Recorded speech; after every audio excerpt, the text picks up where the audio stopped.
How did nothing exist before the Big Bang? For decades, the Big Bang theory has been our best explanation for the origin of the universe. 13.8 billion years ago, all of space, time, matter, and energy emerged from a single, incomprehensibly dense point. A singularity smaller than an atom. In less than a trillionth of a second, the universe began to expand. Galaxies, stars, and eventually life itself would follow. But behind that origin lies the most haunting question in all of science. If the universe began with the Big Bang, what was there before?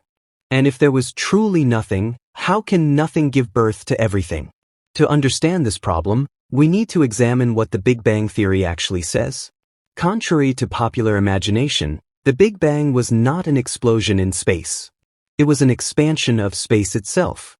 Time, as we know it, began at that moment. Asking what happened before is like asking what's north of the North Pole. The framework of space and time itself didn't exist to define a before.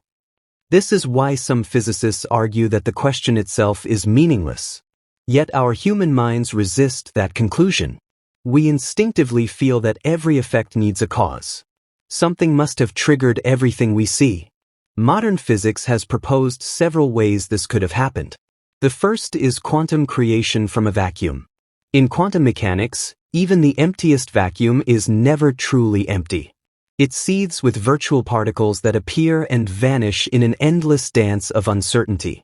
Physicist Edward Tryon once suggested that the universe itself could have originated as a quantum fluctuation, a momentary blip in a field of pure potential that, for reasons we do not yet understand, did not collapse back into nothing.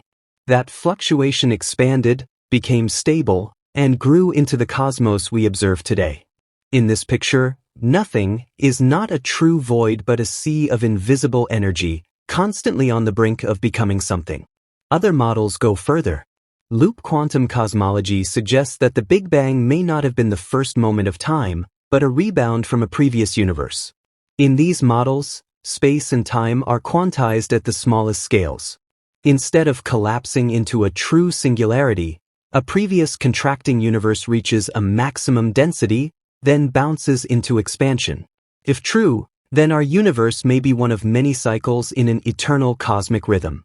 There was no absolute beginning, only an endless sequence of bounces, with each universe leaving faint imprints in the deep structure of cosmic background radiation. String theory and brane cosmology add another possibility. In some versions of string theory, our universe is a three-dimensional surface floating in a higher dimensional space. The Big Bang could have been the result of two such branes colliding. In that picture, there was a before, but it was not the kind of space or time we experience. It was a hidden dimension, inaccessible to our senses, whose slow motion eventually gave birth to our cosmos in a catastrophic release of energy. Even inflation theory, originally developed to explain the smoothness and flatness of our universe, opens the door to a multiverse. Inflation describes a period of ultra-rapid expansion in the earliest fraction of a second. But in some models, inflation never completely stops. Pockets of space continue to inflate, creating bubble universes like ours. In that scenario, our Big Bang is only local. Beyond our horizon, other universes are still being born, and before the Big Bang simply refers to a vast landscape of inflation that has no beginning and may have no end. These ideas remain speculative, but they are grounded in the mathematics of quantum field theory and general relativity. Observational evidence is extremely difficult to obtain. Some scientists hope that subtle patterns in the cosmic microwave background or the detection of primordial gravitational waves could reveal traces of a pre-Big Bang state.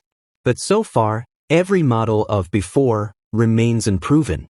But to truly understand what came before the Big Bang, we must confront a stranger problem, the nature of time itself. In everyday life, time feels like a river that flows from past to present to future. But in physics, time is woven into the fabric of space itself. Einstein's relativity showed us that time can stretch, bend, and even slow to a halt under gravity. At the singularity of the Big Bang, the equations of relativity collapse. Time, as we know it, stops making sense. This means the very word before may be meaningless. Without time, there is no earlier or later. The Big Bang may not have been an event in time at all, but the origin of time itself. This is the essence of Stephen Hawking and James Hartle's no-boundary proposal. Imagine traveling to the South Pole. You can move southward until you reach the pole itself, but beyond that, the concept of south no longer applies. There is no edge, no boundary. It simply stops being a valid direction. The no-boundary model suggests that the universe is like that. As you trace time backward, it gradually transforms into something else, until the very concept of before disappears. The universe is finite, but unbounded. The Big Bang was not a beginning in the conventional sense. It was a smooth transition from one kind of state into another, with no sharp edge of creation. And yet, the mystery remains. Because even if time had no boundary, we are still left with the existence of laws, the mathematical structure that allows reality to be. Why do these laws exist at all? Why should there be equations describing a cosmos, instead of nothing to describe? Here, physics brushes against philosophy.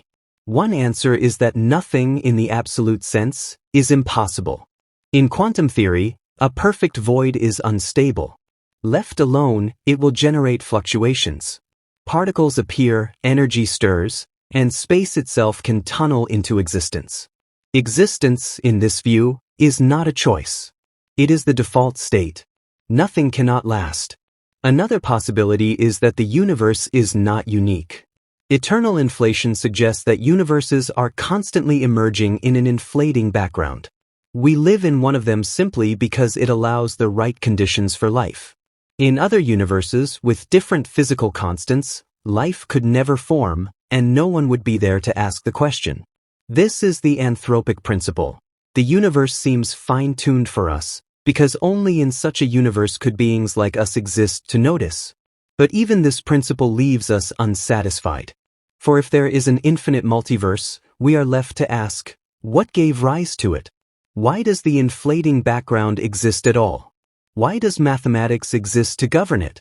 Why is there something rather than nothing? Science attempts to move these questions from philosophy to observation.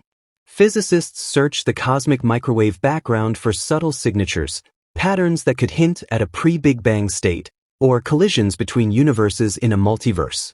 They design detectors sensitive enough to measure primordial gravitational waves, ripples in spacetime from the earliest moments of creation. They smash particles together at energies approaching those of the first instance, hoping to glimpse hidden dimensions or new physics. And yet, the ultimate boundary remains. The closer we get to the Big Bang, the less our equations can tell us.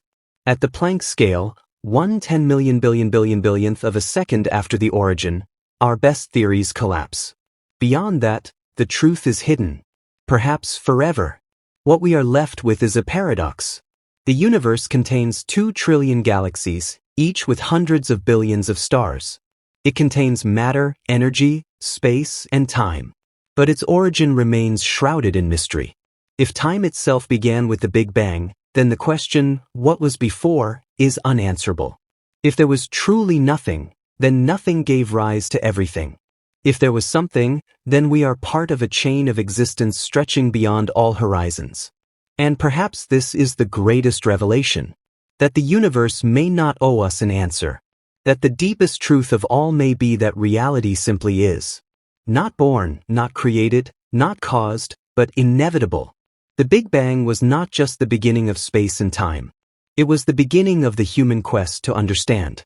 From nothing came everything.